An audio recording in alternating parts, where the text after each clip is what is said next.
Hello everybody, welcome back to Japolic Theories. I know it's been a while since I've uploaded, but today we're telling why Calypso is the best teacher in cartoon history. This is Calypso, and I'm going to be stating the reasons for why Calypso could be, which I believe is, the best teacher in cartoon history. Here are several teachers. Besides these two, besides Miss Frizzle and this guy, whose name I cannot remember, every other teacher is considered bad, unforgiving, restless. Mr. Crocker tries to capture Timmy from Fairy Godparents, and Mrs. Puff attempted to kill SpongeBob in that one episode, which is illegal, but who cares? Calypso is a very gentle character and will always attempt to help the children. She never shouts at them, and she always wants the kids to work things out in a way that is not violent or gonna hurt anyone in any way. During the time she has appeared in many episodes.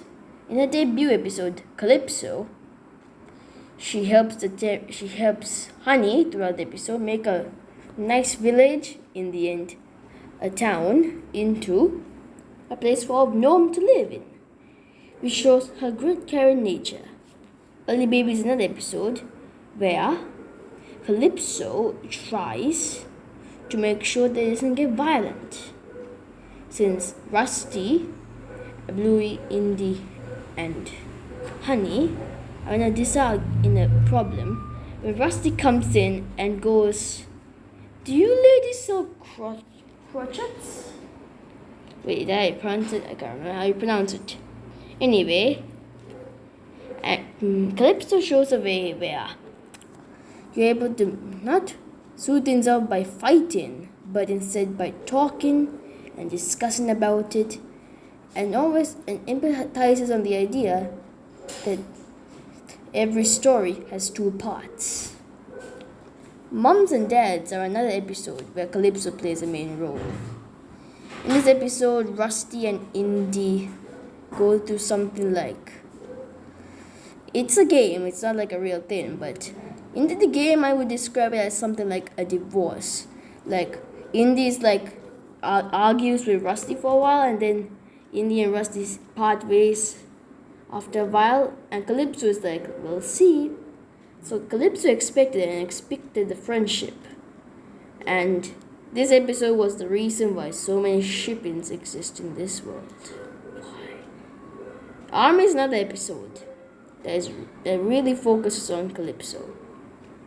Well, it doesn't focus that much on Calypso. In fact, Calypso barely just talks for a second or something, I don't know. It mainly focuses on the new character Jack Russell. But still, Calypso plays a great part in this episode.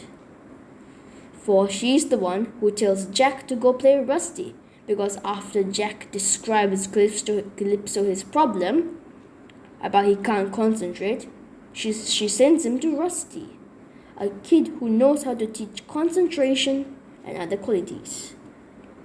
Barky Boots is another good episode of Calypso's goodness.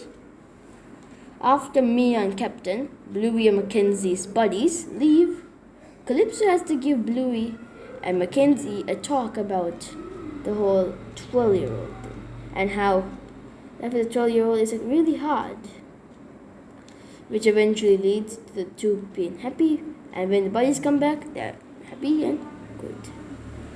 Typewriter is another episode which Calypso doesn't play much of a role in, but she acts as the person who starts it. She's the one who tells the story, which makes Bluey want to write the story. She in the end of the episode tells Bluey to make a typewriter out of her imagination. Hence the name of the episode. Now moving on to season 3, explores this episode where Calypso just asks Jack whether he's okay. I don't know why I included it, I just forgot. Stories is another episode where Calypso plays a main role. Calypso, if it wasn't for Calypso, Indy would have given up making, and she'd go with the bad ending, which was the first ending, where Indy never made anything again because a so-called horse looked like a cow. Space is an episode where Calypso didn't talk at all. But yet, if you were to look in the background of Space, while Mackenzie's going through this childhood trauma, Calypso's always there, watching distance. This just proves Calypso is a great teacher. Finally, Wild Girls. The episode of Wild Girls is Calypso teaching Coco that games can change a little, and you can't command someone to play your game because they're the boss of themselves. So in conclusion, Calypso's a great teacher. She doesn't shout or strictly handles the kids. She instead treats them nicely and teaches them good valuable lessons in a friendly and helpful nature. And with that, thanks for watching, and I'll see you in the next episode or video. I don't know. Bye bye.